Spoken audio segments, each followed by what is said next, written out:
आप एक UPSC student हैं तो उसके लिए यह जानना बेहद ज़रूरी हो जाता है कि यूपीएससी का सिलेबस क्या है और कैसे हो, और बोलें तो उसका पैटर्न कैसे है। नमस्कार, मेरा नाम चंदन है और इंडियन सिविल सर्वेंट के इस यूट्यूब चैनल में आप सभी का स्वागत है। आज का यह वीडियो हमारा यूपीएससी का जो सिलेबस है उसी पे बेस्ड है। आज हम इस वीडियो में यह बात करेंगे कि यूपीएससी का जो प्रीलिम्स का सिलेबस है वो कैसा है और क्या है।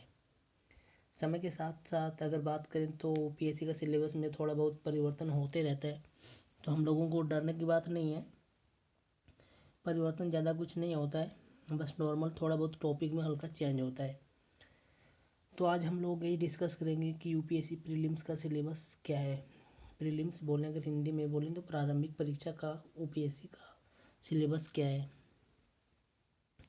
क्योंकि अगर आप एक यूपीएससी का स्टूडेंट है और अगर आपको सिलेबस ही पता ना हो तो फिर आप कितनों भी पढ़ते रह जाएं या कुछ भी करते रह जाएं, कितनों क्लास कोचिंग करें, कोई फ़र्क पड़ने वाला नहीं है। इसीलिए अक्सर आपने सुना होगा इंटरव्यूअर से या फिर जो भी सेलेक्टर कैंडिडेट है उससे भी सुना होगा कि सिलेबस को हमेशा साथ में रखना है और सिलेबस को हमेशा देखते रहना है। तो आज हम लोग भी वही करेंगे कि पहले यूपीएससी का जो प्रीलिम्स है उसका सिलेबस का थोड़ा डिस्कशन कर लेंगे कि क्या सिलेबस है। ज़्यादा डिटेल में हम लोग नहीं जाएंगे क्योंकि वीडियो लॉन्ग हो सकती है, इसीलिए हम लोग उसका मेन टॉपिक को कवर कर लेंगे कि मेन टॉपिक प्रीलिम्स का क्या है। तो यह वीडियो हमारा हिंदी मीडियम से होगा। अगर आप इंग्लिश मीडियम से देखना चाहते हैं तो किसी और को फॉलो कर सकते हैं। तो चलिए हमारा यूपीएससी का जो प्रीलिम्स का पेपर है उसके बारे में थोड़ा डिस्कस कर लेते हैं, क्या है उसका सिलेबस कैसे है। तो देखिए, आप देख पा रहे होंगे कि हमारा स्क्रीन पर वैसे भी सेट है। देखिए, प्रारंभिक परीक्षा। तो प्रारंभिक परीक्षा में हम सबसे पहले पेपर 1 की बात करते हैं। जैसे कि आप जानते होंगे कि प्रारंभिक परीक्षा में 2 पेपर होते हैं। तो पहला जो है वो हो गया हमारा जीएस का बोलें तो, और सेकेंड हो गया वो हमारा सीसेट हो जाता है। तो देखिए, अगर जीएस में बोलें तो उसमें सभी आ जाती है हमारी अतीत की कक्षाएं की जो बुक होती है वो भी आ जाती है हमारी, प्लस करंट अफेयर्स आ जाती है, प्लस में जितने भी तरह के सब्जेक्ट हो गए। नॉर्मल बेसिकली बात करें आज की तो उसमें सभी कवर हो जाता है। बट पेपर 2 में अगर बात करें सीसेट में तो उसमें सिर्फ मैथ आता है, वो 10 लेवल तक का होता है। तो देखिए, हम लोग पहले पेपर 1 का बात करते हैं। तो देखिए, इसमें आपको टोटल अंक 200 मिलते हैं और जो टाइम होता है एग्ज़ाम का वो 2 घंटे दिए जाते हैं। और जो क्वेश्चंस होता है वो 100 होता है। चलिए देखते हैं।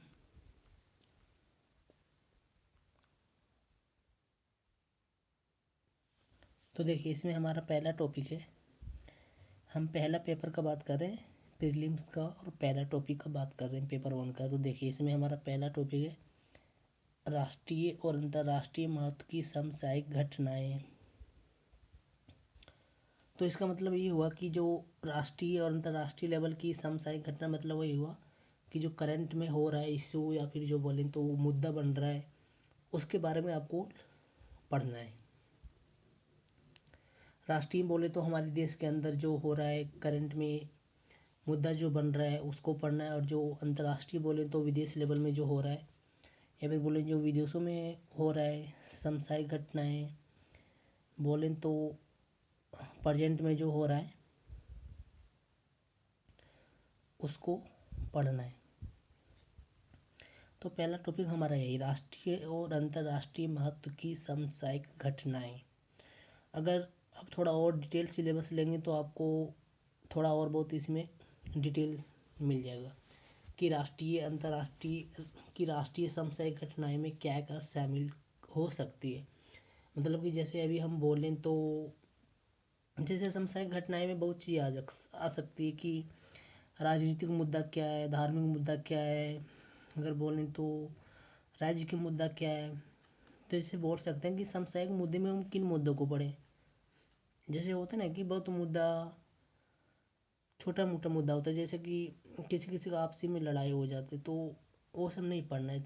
तो इसीलिए अगर आप डिटेल में सिलेबस पढ़ना चाहते हैं तो पढ़ सकते हैं, बट अगर हम बात करें कि थोड़ा बहुत क्या ही पढ़ सकते हैं, तो देखिए अगर समसामयिक घटनाएं की बात करें तो जैसे हो गया हमारा राजनीतिक मुद्दा, फिर हो गया हमारा सुप्रीम कोर्ट का जो मुद्दा रहता है चर्चा में बना रहता है वो हो गया,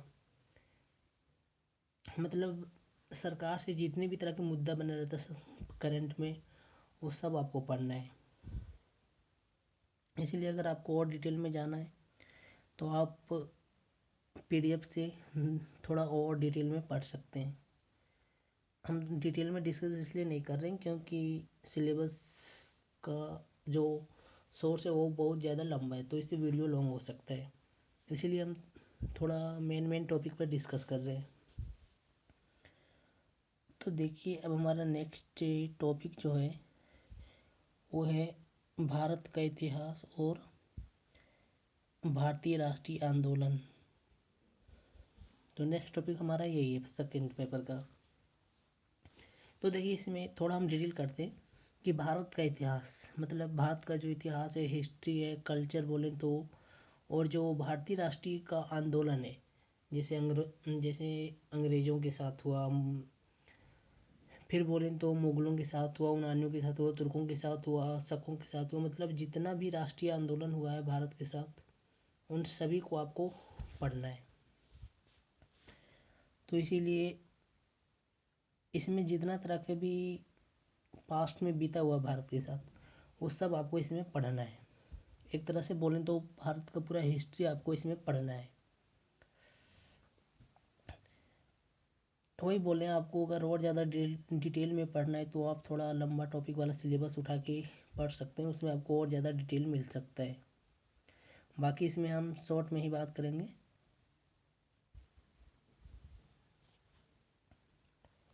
तो देखिए नेक्स्ट टॉपिक हमारा है सो भारत एवं विश्व भूगोल। देखिए हमारा नेक्स्ट टॉपिक है भारत एवं विश्व भूगोल, भारत एवं विश्व का भूगोल। उसके बाद देखिए भारत एवं विश्व का प्राकृतिक, सामाजिक, आर्थिक भूगोल। अब हम बोलें कि भारत एवं विश्व का भूगोल में हमको क्या क्या पढ़ना है, तो देखिए इसमें बोल सकते हैं कि भारत एवं विश्व का प्राकृतिक,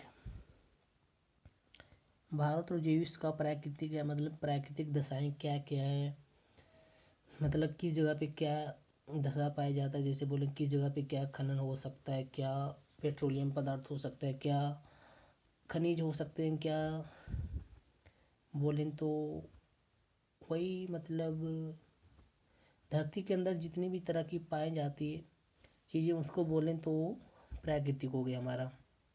फिर बोलें सामाजिक, मतलब भारत का जो समाज है उसमें वही सामाजिक और आर्थिक भूगोल,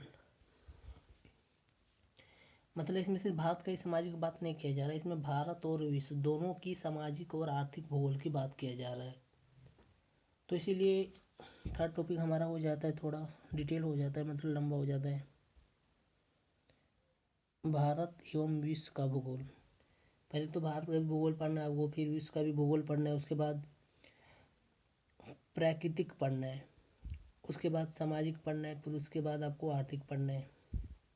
अगर इंग्लिश बोलें तो नेचुरल हो गया, सोशल हो गया, फिर इकोनॉमिक हो गया, मतलब इसमें बोलें तो पूरा भूगोल आपको पढ़ना है। फिर देखिए हमारा नेक्स्ट टॉपिक है भारतीय राजतंत्र और शासन।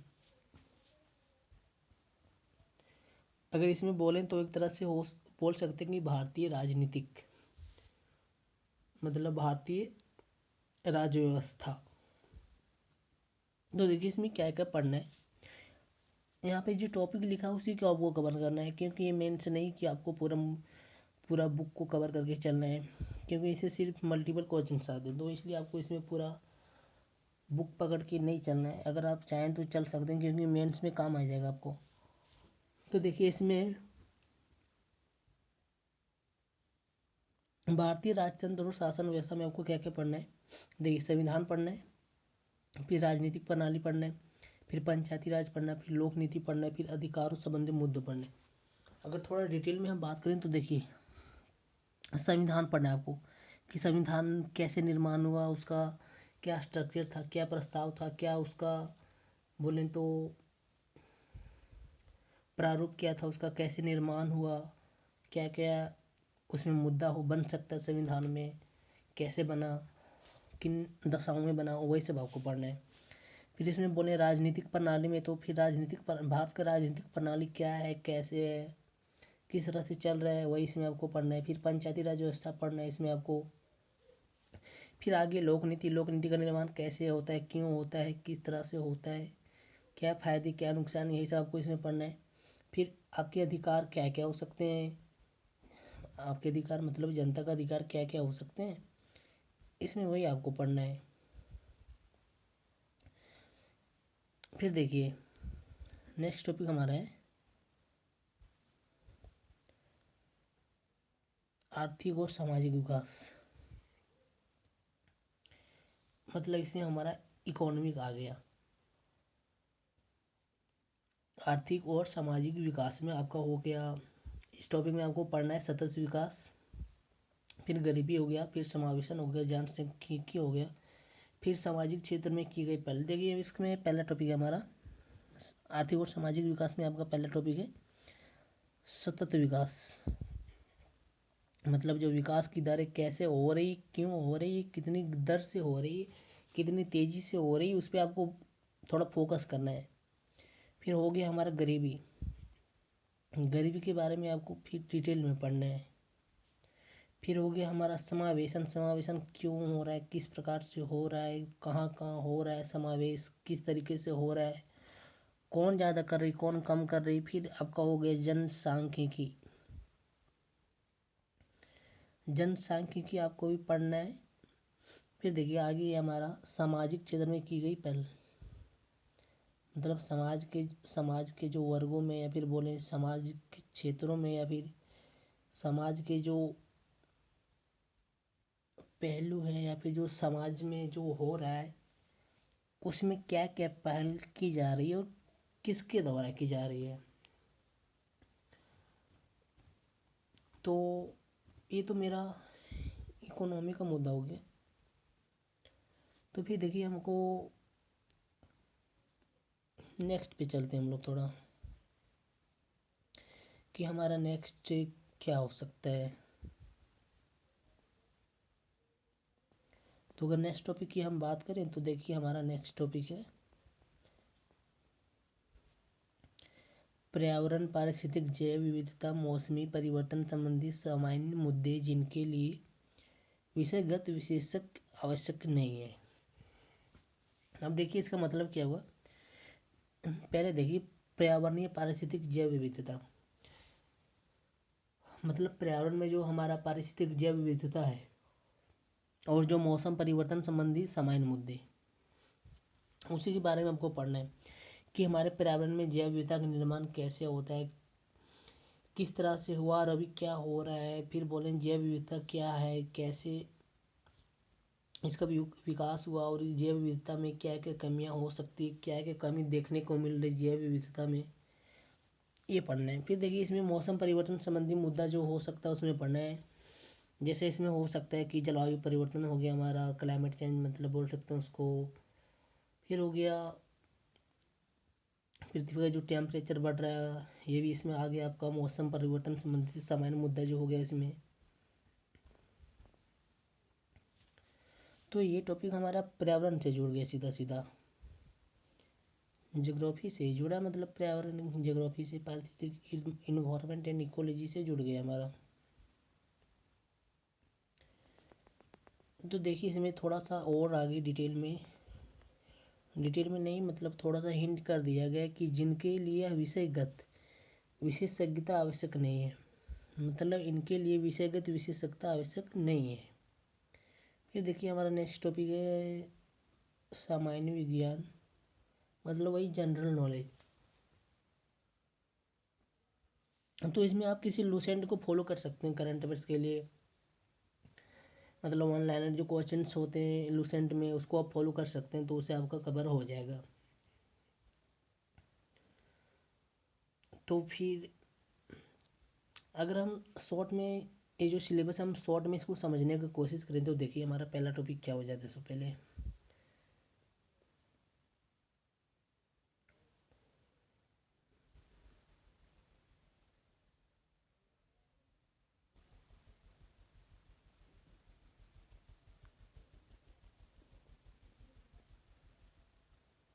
तो देखिए इसमें अगर हम पहला टॉपिक का बात करें तो इंटरनेशनल रिलेशन हो गया हमारा।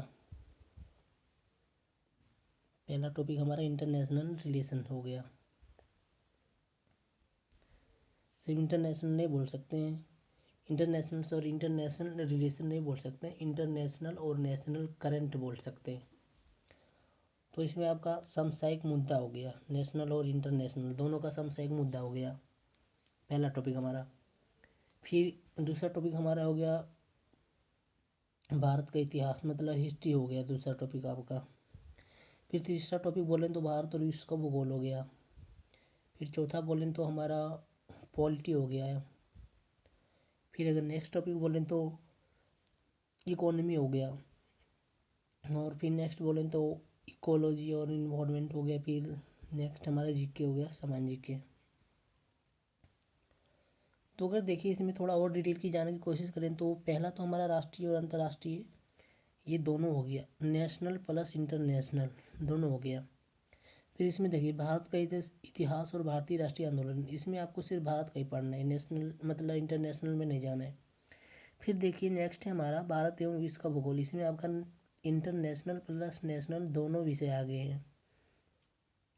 फिर देखिए पॉलिटी में भी आपका सिर्फ इंडिया का ही पॉलिटी पढ़ना है, इंटरनेशनल पॉलिटी नहीं पढ़ना है। फिर देखिए इसमें भी आपका सिर्फ नेशनल पढ़ना है। फिर इसमें भी नेशनल ही बोल सकते हैं, बट इसमें जो मौसम संबंधी पर्यावरण मुद्दा हो रहा है वो इंटरनेशनल लेवल पर भी बन सकता है। फिर जो सामान्य जीके है वो तो बोलें तो वही नेशनल इंटरनेशनल दोनों हो सकते हैं। तो देखिए हमारा पहला पेपर इस तरह से कंप्लीट हो गया। अगर शॉर्ट में बोलें तो पहला हो गया समसामयिक घटना, फिर हो गई हिस्ट्री, फिर हो गया भूगोल, फिर हो गया पॉलिटी, फिर हो गया इकोनॉमिक, फिर हो गया इन्वायरमेंट एंड इकोलॉजी, फिर हो गया सामान्य जीके। तो चलिए इस तरह से हमारा पहला पेपर कंप्लीट हो गया यूपीएससी प्रीलिम्स का। अगर हम बात दूसरे पेपर की बात करें तो चलिए अब हम लोग दूसरे पेपर पे चलते हैं।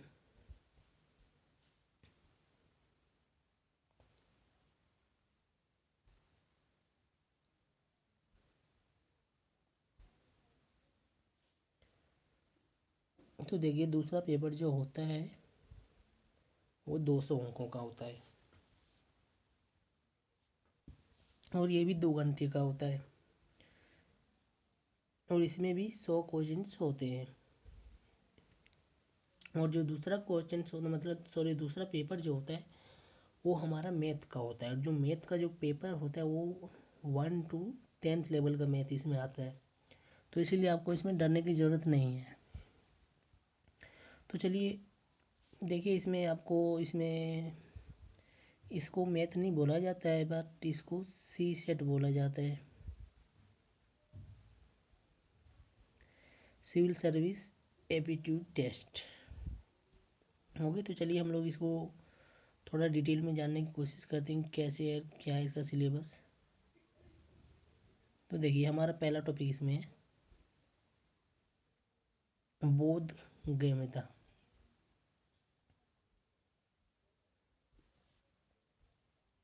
पहला टॉपिक है बोध गम्यता। तो देखिए इसमें बोध गम्यता का मतलब हो गया वही जो आपने वन मतलब क्लास 1 2 में पढ़ा है, नंबर सिस्टम वगैरह, फिर उसी से रिलेटेड कुछ टॉपिक्स वही हो गया। फिर देखिए इसमें हमारा दूसरा टॉपिक हो गया संचार कौशल सहित अंतर। देखिए संचार कौशल सहित अंतर व्यक्तित्व कौशल। फिर देखिए नेक्स्ट टॉपिक है तार्किक कौशल एवं विश्लेषणात्मक क्षमता। फिर तीसरा टॉपिक है हमारा देखिए चौथा निर्णय लेना और समस्या समाधान। फिर नेक्स्ट है सामान्य मानसिक योग्यता, मतलब वही जो रीजनिंग बोलते हैं उसी को बोला जा रहा है सामान्य मानसिक योग्यता। फिर अगर नेक्स्ट टॉपिक की बात करें तो हमारा देखिए आधारभूत संख्याएं। देखिए संख्या और उनके संबंध विस्तार क्रम, मतलब वही हो गया जो रेशनल नंबर, जो नंबर सिस्टम, दशमलव पद्धति का इसमें बात नहीं किया गया है, तो वही हो गया रेशनल नंबर वाला। और जो नंबर सिस्टम है वही, देखिए इसमें बताया गया है कि 10वीं कक्षा का स्तर बताया गया ना, तो 10वीं कक्षा से ऊपर का जो होता है वो क्वेश्चन इसमें नहीं आते, 10th लेवल के क्वेश्चन आते हैं।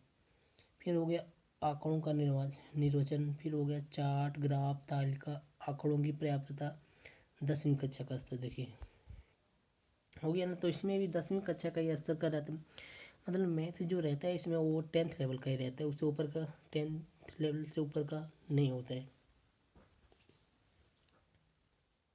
देखिए इसमें टिप्पणी किया गया कि सिविल सेवा प्रारंभिक परीक्षा पेपर 2 अर्हक पेपर होगा जिनके लिए न्यूनतम अर्हक अंक 33% निर्धारित किए गए।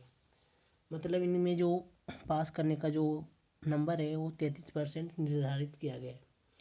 मतलब ये जो नंबर है वो आपको, ये नंबर आपका मार्कशीट में ऐड नहीं होगा, सिर्फ क्वालिफाइंग पेपर है, तो इसमें सिर्फ आपको 33% नंबर लाने हैं। अगर ज़्यादा लाएंगे तो दिक्कत नहीं है, बट आपको इसमें पास होने के लिए 33% नंबर लाने होंगे।